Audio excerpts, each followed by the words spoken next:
किसी गांव में मीनू चिड़िया अपनी दो छोटी बेटियों के साथ रहती थी। कुछ दिनों से मीनू चिड़िया की तबीयत बहुत ज्यादा खराब थी और वो बिस्तर पर ही रहती थी। एक दिन की बात है जब मीनू चिड़िया को लगता है कि अब वो नहीं बच पाएगी, तो वो अपनी बड़ी बेटी बबली चिड़िया से कहती है, बबली बेटी, तुम टुनटुनी से बड़ी हो, इसलिए तुम्हारा फर्ज बनता है कि तुम टुनटुनी का ख्याल रखो। मुझे नहीं लगता कि मैं अब बच पाऊंगी। तुम अपनी छोटी बहन टुनटुनी का ख्याल रखना और उसे अच्छे से रखना, साथ ही अपना ख्याल भी रखना।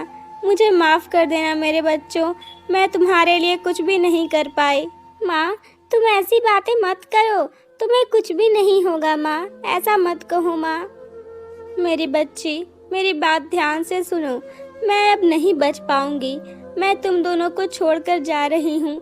तुम अपनी छोटी बहन का ख्याल रखना और अपना भी ध्यान रखना। मुझे माफ़ करना, मैं तुम्हें इतनी छोटी उम्र में बहुत बड़ी जिम्मेदारी देकर जा रही हूँ, लेकिन मैं क्या करूँ। मेरे बचने के सारे उम्मीद खत्म हो गए हैं बेटा, ध्यान रखना। बबली दीदी, माँ ये सब क्यों कह रही है? माँ ऐसी बातें क्यों कर रही है? वो हमें छोड़कर कहाँ जाने वाली है? बेटी टुनटुनी, मैं तुम्हें छोड़कर भगवान के पास जा रही हूँ। अपना ख्याल रखना बेटा, और अपनी दीदी का भी ख्याल रखना। इतना कहते ही मीनू चिड़िया दुनिया छोड़कर चली जाती है। टुनटुनी और बबली चिड़िया दोनों रोने लगती हैं। पिता पहले ही नशा करते करते मर चुका था और माँ भी उन दोनों को छोड़कर चली गई थी।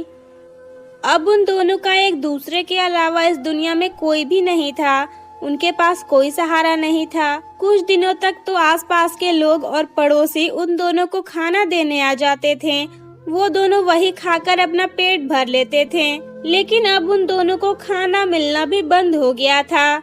एक दिन टुनटुनी बबली से कहती है, बबली दीदी, मुझे बहुत भूख लग रही है। हम दोनों ने कल रात से कुछ भी नहीं खाया है। कुछ खाने को दो ना, मुझे बहुत भूख लगी है दीदी। टुनटुनी, तू शांत हो जा, मैं कुछ करती हूँ। चल एक काम करते हैं, हम दोनों जंगल की तरफ चलते हैं। वहाँ पर शायद हमें कुछ मिल जाए तो हम खा लेंगे। अगर कुछ फसल भी मिल गई तो हम पकाकर खा लेंगे। चल जल्दी चलते हैं। टुनटुनी और बबली चिड़िया खाने की तलाश में जंगल की ओर निकल पड़ती हैं। काफी दूर चलने के बाद उन्हें रास्ते में एक जगह पे एक कटहल पड़ा हुआ मिलता है।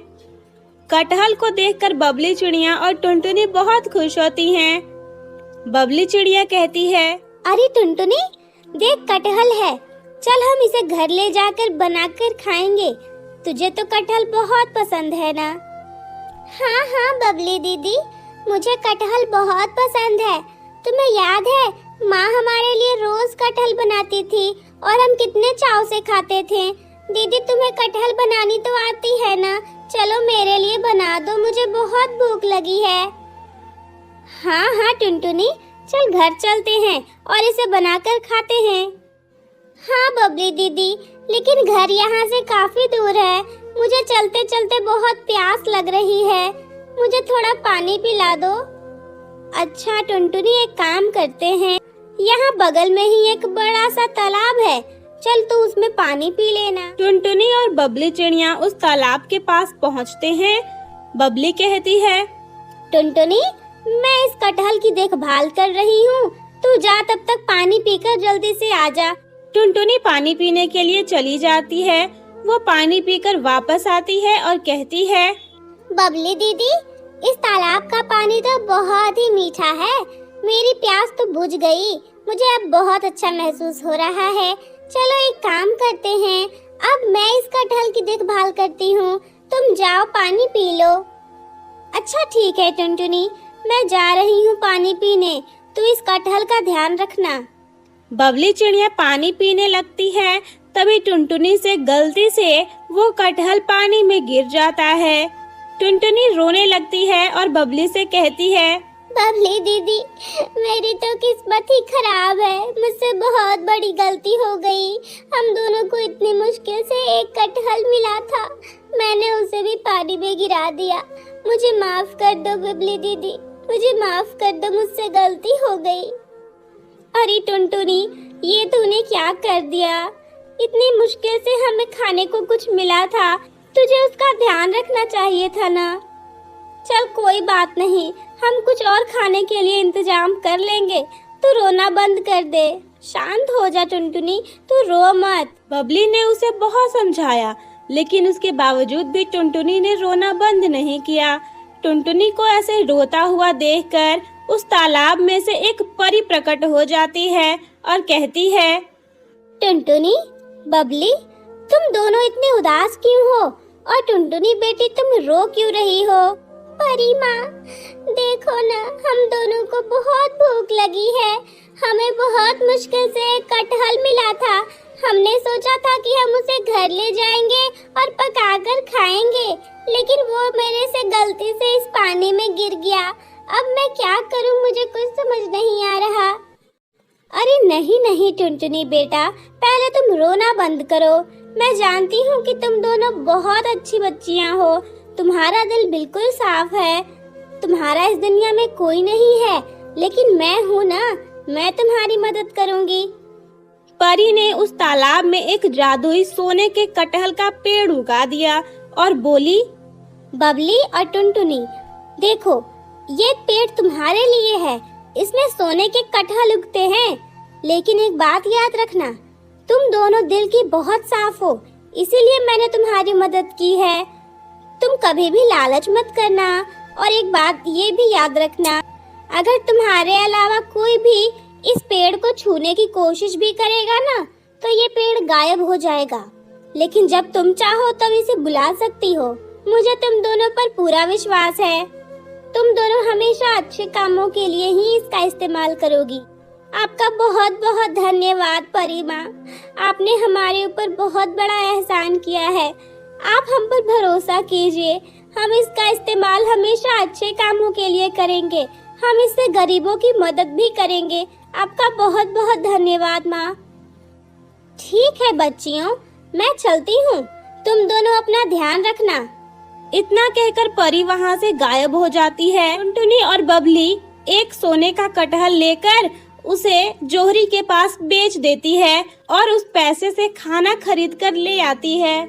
उस दिन दोनों बहनें खूब पेट भर कर खाना खाती हैं और आराम से सो जाती हैं। ऐसे ही दोनों बहनें खुशी खुशी रह रही थीं। एक दिन की बात है, बबली चिड़िया घर के बाहर बैठी हुई थी। तभी एक बूढ़ी चिड़िया वहाँ से गुजर रही थी।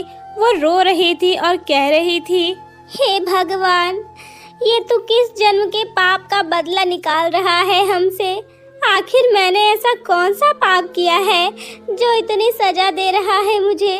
मैं भला 5 लाख रुपए कैसे लाऊंगी? मुझे कुछ समझ नहीं आ रहा भगवान, तू ही कुछ रास्ता दिखा। अरे दादी अम्मा, तुम कौन हो और रो क्यों रही हो? क्यों इस तरह भगवान को कोस रही हो?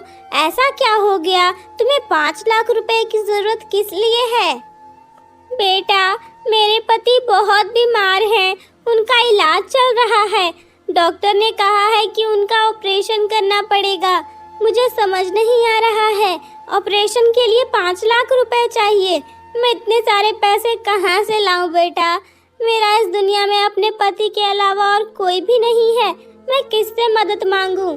कहाँ जाऊं? कुछ समझ नहीं आ रहा। दादी अम्मा, आप परेशान मत होइए, आप रोना बंद कीजिए। मैं आपसे वादा करती हूँ, मैं 5 लाख रुपए लाकर आपको जरूर दूंगी। ये बातें गोलू कबूतर सुन रहा था। वो खुद से बातें करते हुए कहता है, ये छोटी सी बच्ची 5 लाख रुपए ला कर देगी? ऐसा कैसे हो सकता है? आखिर ये इसके पास ऐसा कौन सा खजाना है कि ये 5 लाख रुपए ला कर दे सकती है? मुझे इसका पीछा करना चाहिए, क्या पता मुझे इसके खजाने के बारे में पता चल जाए। गोलू कबूतर बबली का पीछा करते हुए उस तालाब के पास पहुंच जाता है। वो बबली को उस पेड़ से कटहल तोड़ते हुए देख लेता है। बबली चिड़िया वहां से चली जाती है और कटहल को बेचकर पैसे ले आती है और उस बूढ़ी चिड़िया की मदद करती है। इधर गोलू कबूतर उस पेड़ के पास जाता है और कटहल तोड़ने के लिए उस पेड़ को छूता है, जैसे ही वो उस पेड़ को छूता है तो वो पेड़ वहां से गायब हो जाता है। तभी वहां पर बबली चिड़िया आ जाती है और वो गोलू को देखकर कहती है, गोलू काका, आप यहाँ क्या कर रहे हैं? आपको मेरे इस राज के बारे में किसने बताया? ओह, तो आप मेरा पीछा कर रहे थे। अब समझ में आया मुझे। पर ये आपने क्यों किया? आपको चोरी नहीं करनी चाहिए, ये गलत है। देखिए, मेरा पेड़ गायब हो गया है। ये मेरा पेड़ था, ये सिर्फ मैं और मेरी बहन ही इस्तेमाल कर सकते हैं। अगर हमारे अलावा कोई भी इसे हाथ लगाएगा तो ये पेड़ गायब हो जाएगा। ये आपने क्यों किया गोलू काका?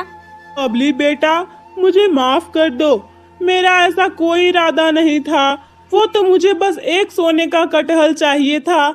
मेरी पत्नी बहुत बीमार रहती है, मेरे पास कोई काम धंधा नहीं है। मैं पैसे कहाँ से लाऊं? उसके लिए दवाइयाँ खरीदनी है, उसे खाना भी खिलाना है।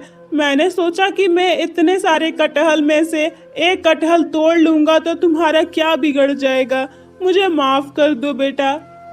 कोई बात नहीं काका, मैं आपकी बात समझ रही हूँ। आप फिक्र मत कीजिए, मैं आपको एक कटहल जरूर दूंगी। कटहल के पेड़, ओ मेरे जादुई सोने के कटहल के पेड़, कृपया कर वापस आ जाओ। मैं तुम्हें बुला रही हूँ, वापस आ जाओ। बबली चिड़िया के बुलाते ही वो पेड़ वापस आ जाता है। बबली चिड़िया उस पेड़ में से एक कटहल तोड़कर गोलू कबूतर को दे देती है। गोलू कबूतर उसका शुक्रिया अदा करके वहां से चला जाता है। इसी तरह बबली चिड़िया और टुनटुनी दोनों मिलकर गरीबों की खूब सेवा करते हैं और दोनों बहनें खुशी खुशी रहने लगती हैं।